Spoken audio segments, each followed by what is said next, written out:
हजारो वर्षांपासून निसर्गाचे सर्व आघात झेलत कोणत्याही खोल पायाशिवाय केवळ दगडावर दगड रचून उभं असलेलं जगातील पहिलं आणि सर्वात भव्य ग्रॅनाइटचं मंदिर, ज्या मंदिराच्या आकाशाला गवसणी घालणाऱ्या कळसाची सावली कधीच जमिनीवर पडत नाही आणि ज्याचं अचाट बांधकाम पाहून जगातील आधुनिक विज्ञानाचे दावे देखील फिके पडतात. एका अशा महान वास्तूची ही गाथा आहे जी भारतीय स्थापत्यशास्त्राचा सर्वोच्च कळस, चोळ साम्राज्याची अफाट शक्ती आणि आपल्या हिंदू संस्कृतीची सर्वात मोठी ओळख मानली जाते. नमस्कार मंडळी, स्वराज्य रक्षक चॅनलवर तुम्हा सर्वांचं पुन्हा एकदा मनापासून स्वागत. आज आपण एका अशा ऐतिहासिक आणि दिव्य ठिकाणी जाणार आहोत जे केवळ एक मंदिर नसून सम्राट राजराज चोळ यांच्या वैभवाची, अफाट ताकदीची आणि अढळ शिवभक्तीची एक जिवंत आणि अमर साक्ष आहे. आपण बोलतोय तामिळनाडूच्या तंजावरमधील त्या जागतिक वारसा स्थळाबद्दल ज्याला जगभरामध्ये तंजाई पेरिया कोविल म्हणजेच तंजावरचं मोठं मंदिर या नावाने आदराने आणि अभिमानाने ओळखलं जातं. मंडळी, आजचा हा व्हिडिओ अतिशय विशेष होणार आहे, कारण या मंदिराची न उलगडलेली रहस्य, तिथलं अद्भुत कोरीव काम आणि त्या काळचं प्रगत विज्ञान पाहून तुम्ही नक्कीच थक्क व्हाल. आणि हो, आपल्या देशाचा हा गौरवशाली इतिहास आणि महान संस्कृती जगाच्या कानाकोपऱ्यात पोहोचवण्यासाठी या व्हिडिओला आत्ताच लाईक करा, तुमच्या मित्रपरिवारात आणि सर्व सोशल मीडिया ग्रुप्समध्ये शेअर करा आणि आपल्या लाडक्या चॅनलला सबस्क्राईब करायला अजिबात विसरू नका. बृहदीश्वर मंदिर हे महान चोळ सम्राट राजराज चोळ यांच्या दूरदृष्टीचा आणि त्या काळातील कारागिरांच्या अफाट कौशल्याचा एक महान आविष्कार आहे. या मंदिराचं सर्वात मोठं वैशिष्ट्य म्हणजे याचं बांधकाम करण्यासाठी वापरलेला दगड. हे संपूर्ण भव्य मंदिर कठीण ग्रॅनाइटच्या पाषाणांनी बनलेलं आहे.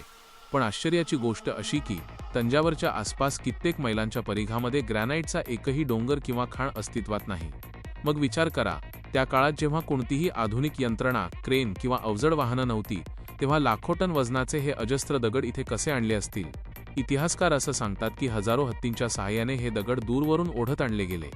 ग्रॅनाइट हा कापायला आणि कोरायला अत्यंत कठीण दगड मानला जातो, पण तरीही इथल्या कारागिरांनी त्यावर जे नाजूक नक्षीकाम आणि शिल्पकला साकारली आहे ते पाहताना आपल्या पूर्वजांच्या कौशल्यासमोर नतमस्तक व्हायला होतं.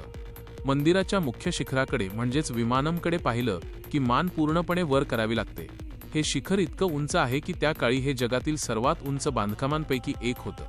या शिखराच्या अगदी टोकावर एक अखंड पाषाण बसवलेला आहे ज्याला कुंभम म्हणतात आणि त्याचं वजन एखाद्या पर्वतासारखं आहे. तो प्रचंड दगड शिखराच्या टोकापर्यंत नेण्यासाठी त्याकाळी मॅलोनमेल लांब मातीचा एक कृत्रिम उतार तयार करण्यात आला होता, ज्यावरून हत्तींच्या मदतीने तो दगड खेचत वर नेला गेला. या मंदिराची रचना इतकी शास्त्रशुद्ध आणि भूमितीय आहे की असं म्हटलं जातं की भर दुपारी जेव्हा सूर्यबरोबर डोक्यावर असतो तेव्हा या मुख्य शिखराची सावली जमिनीवर कुठेच दिसत नाही. ही केवळ योगायोग नसून ती चोळ काळातील प्रगत गणिती आणि खगोलशास्त्रीय ज्ञानाचा एक जिवंत आणि सळसळता पुरावा आहे. मंदिराच्या प्रवेशद्वारापाशी असलेला नंदीसुद्धा एकाच अखंड पाषाणातून कोरलेला असून तो देशातील सर्वात भव्य नंदींपैकी एक आहे. या नंदीची भव्यता आणि त्यावरचं कोरीव काम पाहताना आपण हरखून जातो. मंदिराच्या प्रत्येक भिंतीवर, कोनाड्यात आणि खांबांवर चोळ काळातील अतिशय सुंदर रंगीत चित्रे, शिलालेख आणि शिल्पकला पाहायला मिळते. या शिलालेखांच्या माध्यमातून आपल्याला त्या काळच्या समृद्ध जीवनशैलीची, प्रशासनाची, न्यायव्यवस्थेची आणि राजाच्या अतुलनीय पराक्रमाची सविस्तर माहिती मिळते. विशेष म्हणजे या मंदिरात त्याकाळी हजारो नर्तकी आणि वादक असायचे, ज्यांच्यामुळे हे मंदिर केवळ भक्तीचं ठिकाण नसून कला आणि संस्कृतीचं एक खूप मोठं केंद्र बनलं होतं. मंदिराच्या बांधकामात इंटरलॉकिंग पद्धतीचा वापर केला आहे, म्हणजेच दगड एकमेकांमध्ये अशा प्रकारे गुंफले आहेत की त्यासाठी सिमेंट किंवा कोणत्याही लेपाची गरज भासली नाही. याच कारणामुळे कित्येक भीषण भूकंप आणि आक्रमणे होऊनही ही वास्तू आजही अभेद्य उभी आहे.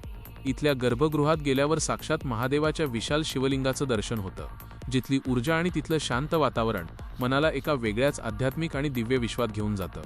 तंजावरचं हे मंदिर केवळ भक्तीचं ठिकाण नसून ते भारतीय शक्तीचं, प्रगत विज्ञानाचं आणि अजोड बुद्धिमत्तेचं प्रतीक आहे.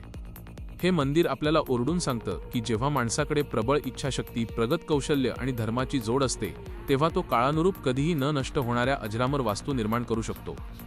जर तुम्हाला भारतीय संस्कृतीचा खरा, भव्य आणि दिव्य वारसा अनुभवायचा असेल तर तंजावरच्या या बृहदीश्वर मंदिराला आयुष्यात एकदा तरी सहकुटुंब नक्की भेट द्यायला हवी. तिथली माती आणि तिथला प्रत्येक दगड आजही चोळ साम्राज्याची यशोगाथा गाताना भासतो. तुम्हाला आमचा हा ऐतिहासिक आणि माहितीपूर्ण प्रवास कसा वाटला ते कमेंट्समध्ये नक्की सांगा. आणि दक्षिण भारतातील आणखी कोणत्या गूढ मंदिरांची किंवा किल्ल्यांची माहिती तुम्हाला आपल्या चॅनलवर पाहायची आहे हे देखील सुचवा. कमेंटमध्ये हर हर महादेव लिहायला विसरू नका. असेच ऐतिहासिक दुर्ग, प्राचीन वारसा आणि आपल्या महान संस्कृतीचे गौरवशाली व्हिडिओ पाहण्यासाठी आपल्या स्वराज्य रक्षक चॅनलला नक्की सबस्क्राईब करा आणि बेल आयकॉन दाबायला विसरू नका, जेणेकरून आमचा कोणताही नवीन व्हिडिओ तुमच्याकडून मिस होणार नाही. जय भवानी, जय जिजाऊ. जय शिवराय.